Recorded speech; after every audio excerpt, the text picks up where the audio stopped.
paz do Senhor, meus queridos irmãos da Igreja Batista do Parque Lafayette. Os irmãos já sabem, eu sou Zana Heringer Moreira, professora da Escola Dominical. Essa é minha mãe Canuta Heringer Moreira e hoje meu sobrinho não pôde estar conosco, mas na próxima ele estará, se Deus quiser. Um abraço no coração de todos e hoje nós vamos começar uma série de estudos que tem tudo a ver com o nosso contexto, não é isso? Nós estamos em isolamento social para que nós nos cuidemos e cuidemos do outro por conta da pandemia. Então nós estudamos aquela série de estudos sobre Paulo e agora nós vamos continuar estudando a Palavra de Deus, só que na nova revista. E o título é Esperança em Tempo de Quarentena. Esperança em Tempo de Quarentena. Queridos, infelizmente, muitos estão tristes, preocupados, até em depressão, por conta de, infelizmente, de queridos cujas vidas foram ceifadas pela Covid, outros perderam emprego, outros estão com dificuldade em manter a família, outros preocupados com o ente querido que está no hospital, enfim, são N preocupações por conta, em detrimento da Covid-19. Então, nada melhor do que falarmos também sobre este assunto que o Espírito de Deus inspirou os seus servos para que eles nos trouxessem mensagens a partir da Palavra de Deus, que também tem tudo a ver com o nosso contexto. E nós vamos para, então, a primeira lição. E o estudo da primeira lição é Igreja nunca fecha. E aí alguns podem pensar, mas como igreja nunca fecha, se as igrejas estão fechadas agora, por determinação de alguns regentes, de estados, municípios, até mesmo do governo, as igrejas poderão, seguindo todo um critério de cuidado, voltar aos cultos. Só que, por um determinado tempo, um bom espaço de tempo, os templos ficaram fechados. E nós vamos ler como texto base 1 Coríntios capítulo 3, do versículo 9 a 19, que nos diz assim: porque nós somos cooperadores de Deus. Vou repetir. Porque nós somos cooperadores de Deus, vós sois lavouras de Deus e edifício de Deus, segundo a graça de Deus que me foi dada, pus eu como sábio arquiteto o fundamento e outro edifica sobre ele, mas veja cada um como edifica sobre ele. Porque ninguém pode pôr outro fundamento além do que já está posto, o qual é Jesus Cristo. E se alguém sobre este fundamento formar um edifício de ouro, prata, pedras preciosas, madeira, feno, palha, a obra de cada um se manifestará.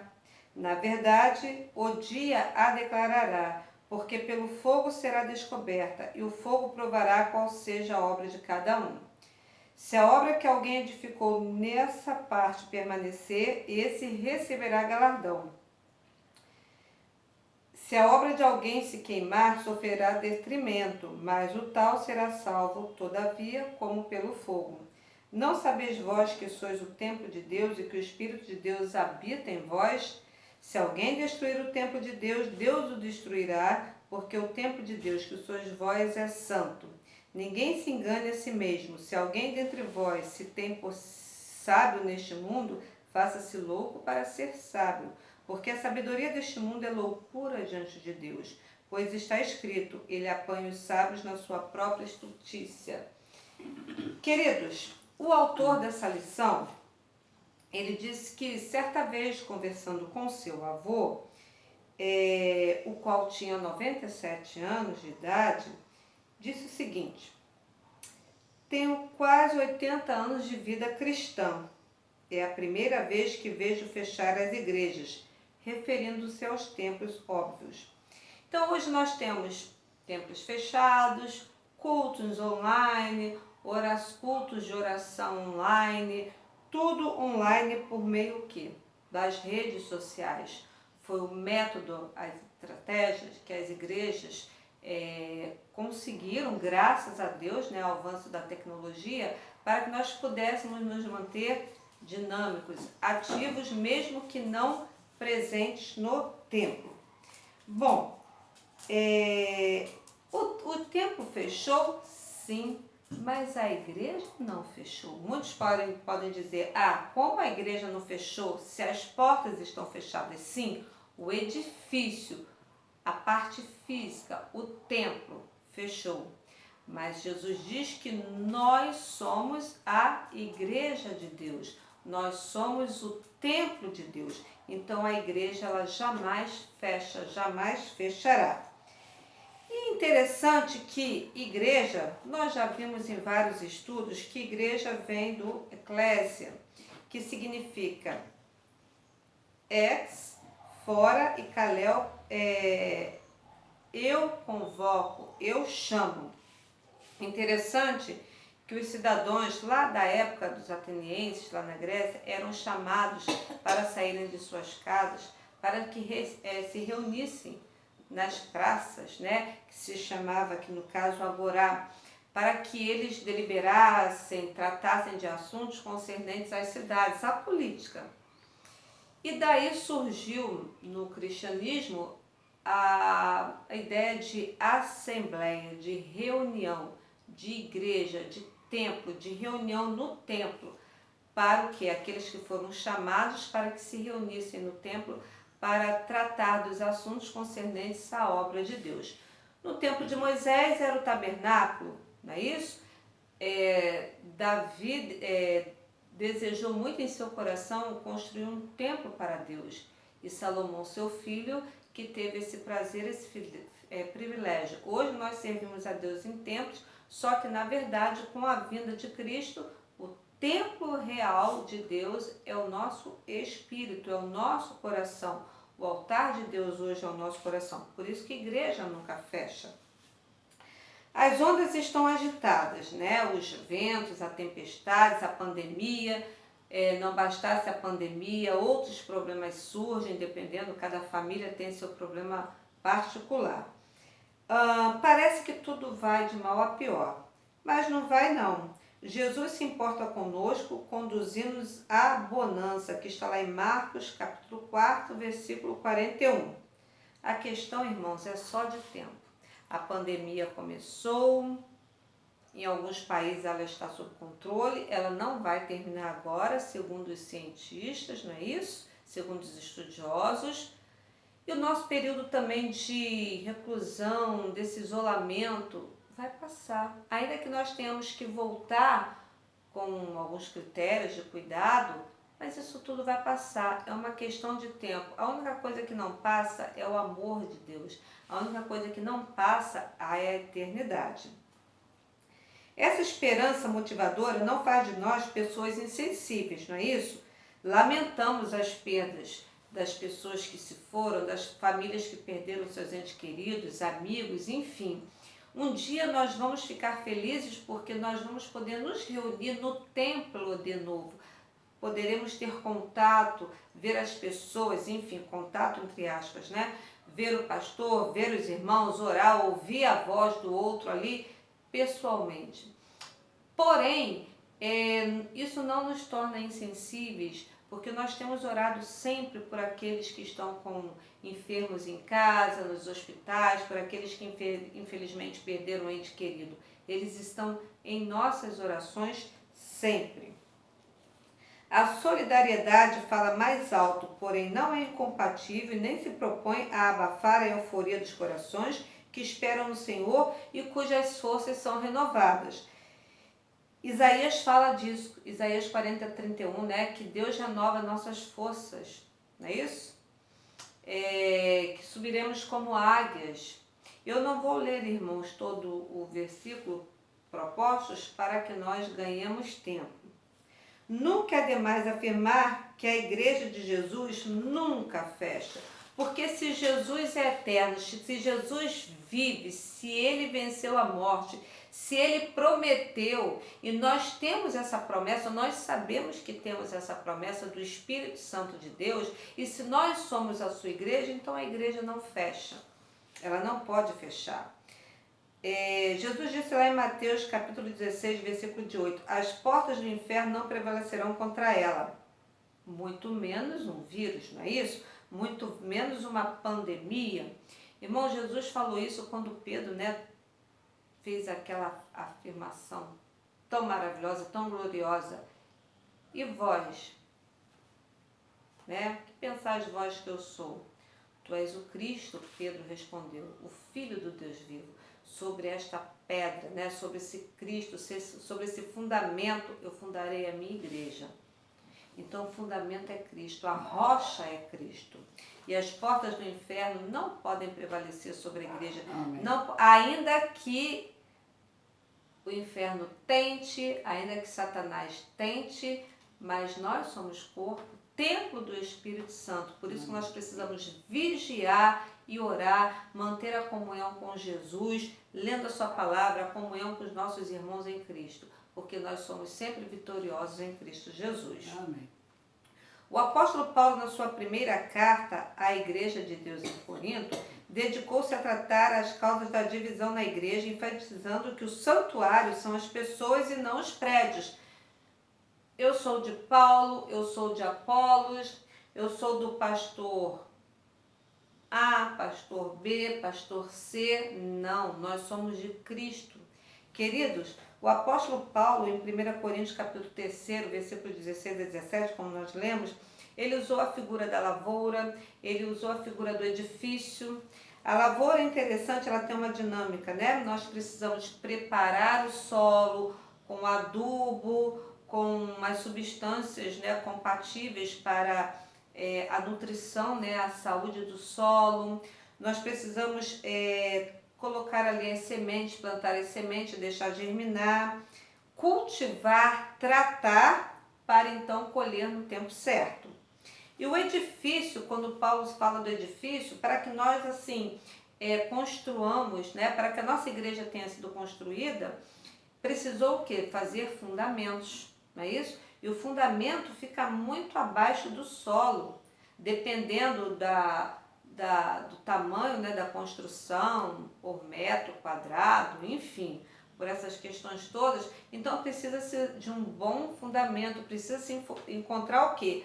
Algo firme para que possa dar sustentação à obra. E Jesus, ele se coloca como esse fundamento, aquele que constrói a sua casa sobre a rocha e aquele que constrói a sua casa sobre a areia, que está lá em Mateus capítulo 7, de 24 a 27. E Paulo, inspirado por Jesus e conhecendo a palavra de Jesus, ele usou a figura da colheita, da agricultura, que Jesus também usava muito, que era o quê?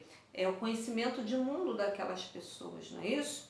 E também do edifício. Irmãos, os missionários estão no campo. Muitos são usados para implantação de igrejas. E como eles sofrem, como eles têm que buscar em Deus estratégias, métodos, sabedoria, para que eles consigam levantar uma igreja. Eles constroem, levantam, arrebanham, para Jesus irmãos, e depois eles saem, eles vão para outro lugar, fazer a mesma coisa ou talvez uma missão diferente. Então nós somos de Cristo, nós com certeza reconhecemos todos aqueles que trabalham para o Senhor, mas o nosso fundamento, a nossa rocha é Jesus Cristo. E isso não pode ser motivo porque um fez, porque o outro quando chegou encontrou pronto. Não, nós estamos servindo a Jesus. Nós somos templo do Espírito, a igreja somos nós e todos nós trabalhamos, como a figura também do corpo, são vários membros, mas todos são especiais, todos os membros têm a sua função peculiar. Então nós somos igreja de Cristo. Parece óbvio, mas esse entendimento é fundamental para a saúde doutrinária do cristão. estamos fora do templo, mas nós estamos em comunhão, como nós já dissemos, através dos cultos, da escola dominical, dos períodos de oração, pelo WhatsApp, pelos cultos de oração, enfim. A nossa igreja continua dinâmica. A igreja de Cristo, ela é dinâmica, ela não para. A sinceridade de Paulo dá um tom enérgico ao início do capítulo. Não vos pude falar como as pessoas espirituais, mas como as pessoas carnais. Irmãos, infelizmente, mesmo dentro de nossas igrejas, há aqueles que são carnais, que precisam passar por aquele processo de transformação, de santificação, porque eles não conseguem entender a essência do Evangelho, a essência do querer de Cristo, a essência do propósito de Deus e a essência de como é viver em comunhão com Cristo e com os irmãos. Um bebê, assim que ele nasce, o normal, o saudável, é que ele se alimente apenas do leite materno, não é isso? E depois de um período é que ele vai até começar a beber água, porque até um certo tempo é recomendável que as crianças se satisfaçam apenas com leite materno. E nós também, como bebês, como cristãos, como aqueles que também cuidam dos recém-nascidos em Cristo, nós precisamos dar o quê? O leite, mas aí é necessário que a pessoa vá evoluindo, vá progredindo, vá se esforçando para que ela possa chegar ao alimento sólido. Como a criança, quando chega num determinado tempo, ela começa a se esforçar para falar, ela começa a produzir sons, alguns sons, depois sílabas, enfim. Começam a engatinhar, depois começam a andar. Na vida espiritual é a mesma coisa. Nós precisamos cuidar dessas pessoas e elas precisam também se esforçar para chegar à maturidade espiritual. Não amadurecer na fé é um problema para a vida cristã. O leite precisa ser substituído por alimentos sólidos. Isso faz parte do crescimento por ainda serem carnais. Paulo não podia aprofundar seus estudos, queridos. Infelizmente, muitos já estão na igreja há 10, 15, 20 anos. É lógico que nós não vamos saber tudo, nós não vamos entender tudo, porque a palavra de Deus diz que nós só vamos conhecer tudo quando nós estivermos lá com Ele, em um corpo transformado, numa outra realidade, num outro contexto, no céu. Mas nós podemos estudar, muitos são agraciados de fazerem teologia, mestrado, doutorado, pós-doutorado, enfim. Mas nós, como servos, ainda que nós não obtenhamos um conhecimento profundo, mas o essencial, o alimento sólido, nós precisamos obter. Basta que nós peçamos orientação, esclarecimento do Espírito Santo e com nossos irmãos, pastores, irmãos, enfim, para que nós possamos aprender mais da palavra de Deus e para que nós possamos transmitir essa palavra. Era esse o desejo de Paulo.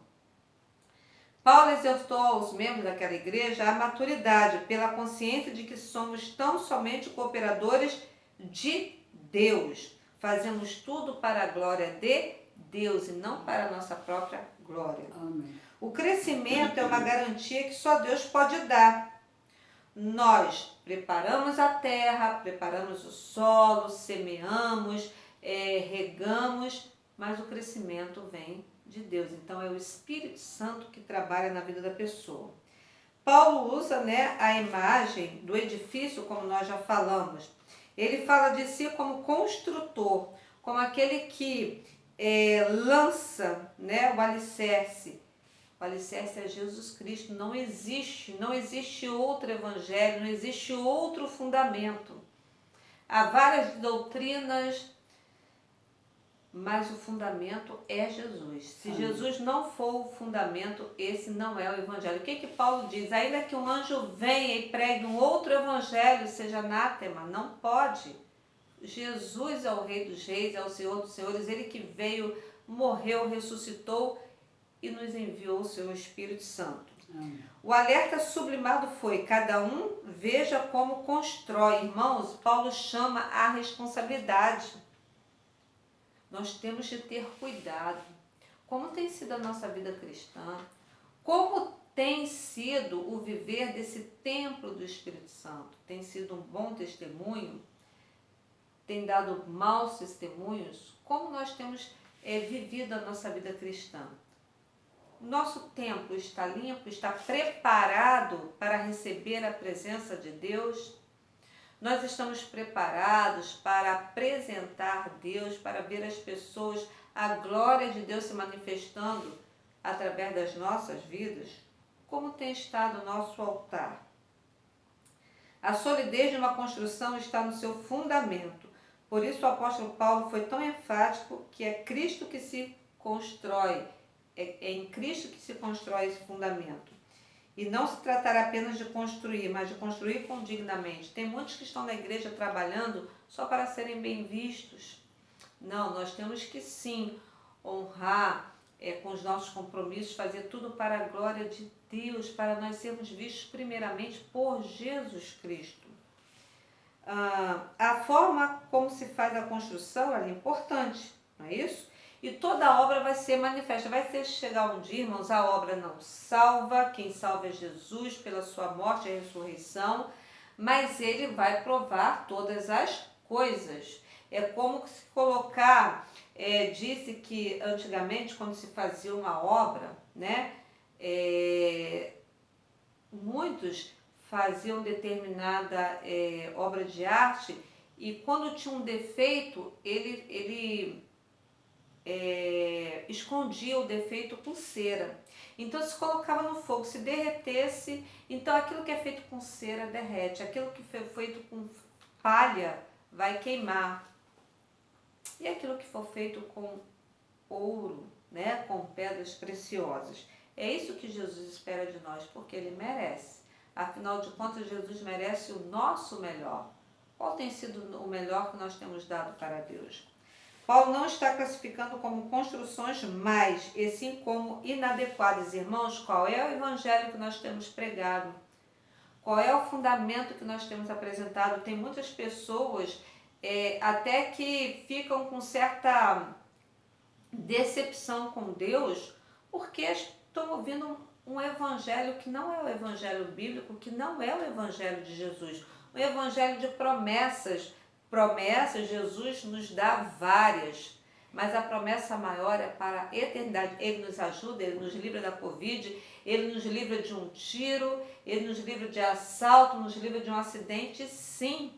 Glórias a ele por isso, porque Amém. Ele tem nos livrado. Amém. Mas a promessa dele é para a glória futura.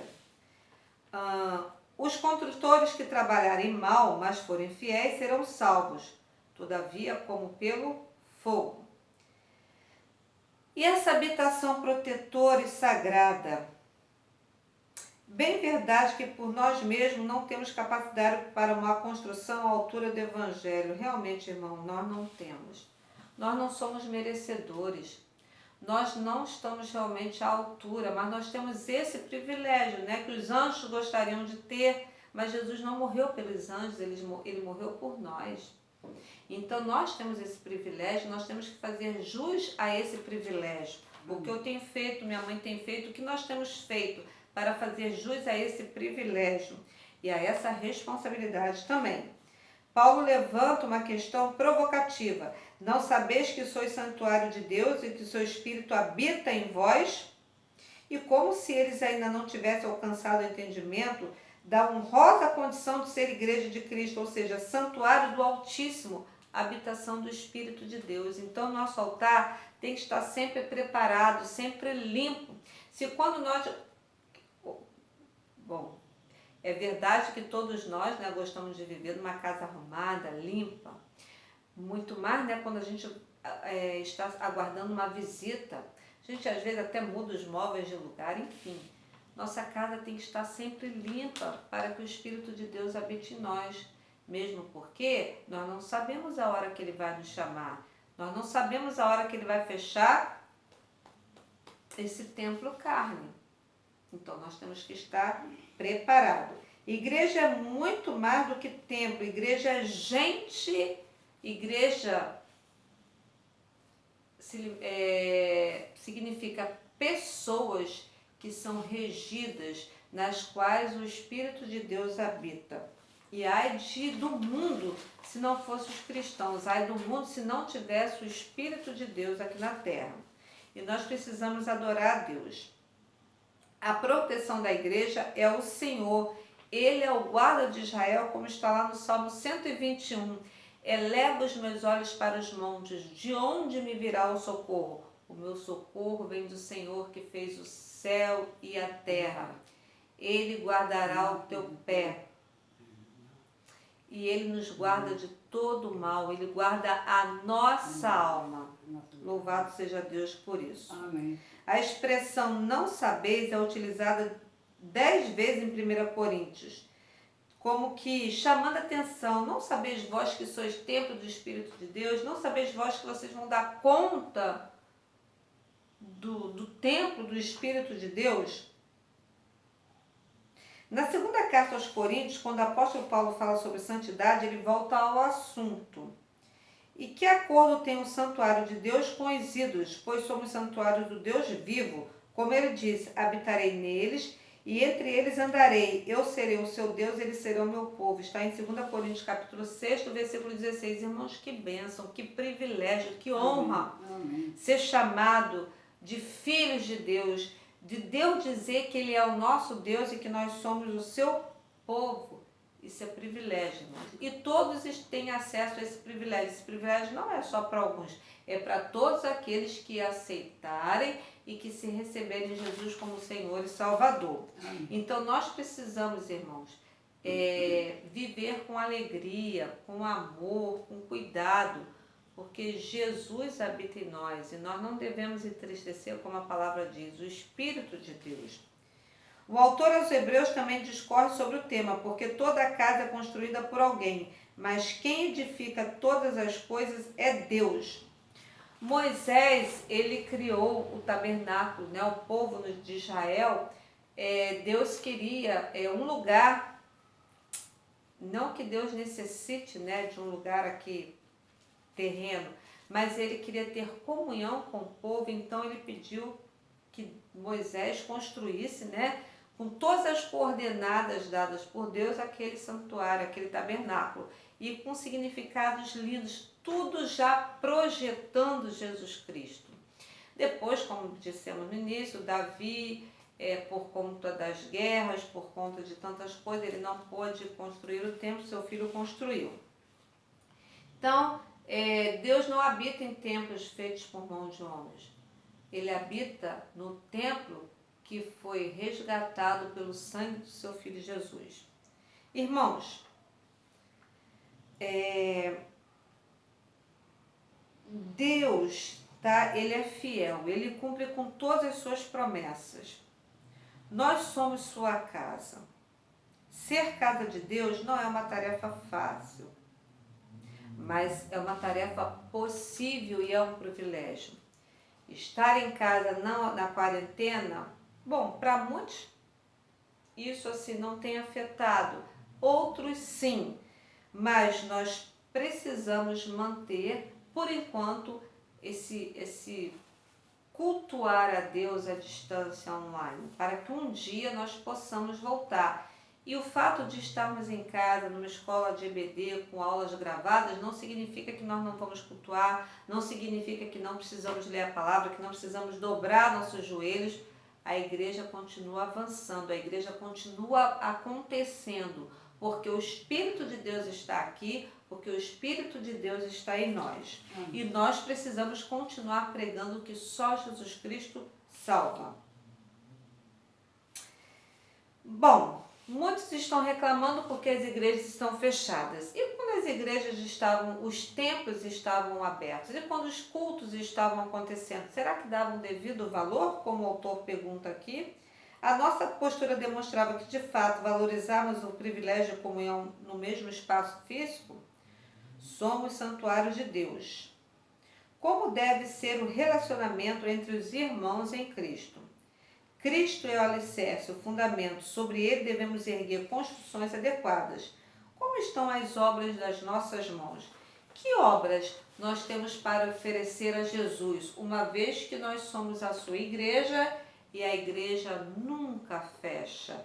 e essa igreja um dia vai estar reunida sem pandemia, sem doenças, sem violências. Nós vamos estar com o fundador da igreja, com o fundamento da igreja, com o alicerce por excelência da igreja, que é Jesus Cristo. Amém. Irmãos, que Deus a todos nos abençoe. Amém. Até a próxima aula, se Amém. Deus quiser. Amém.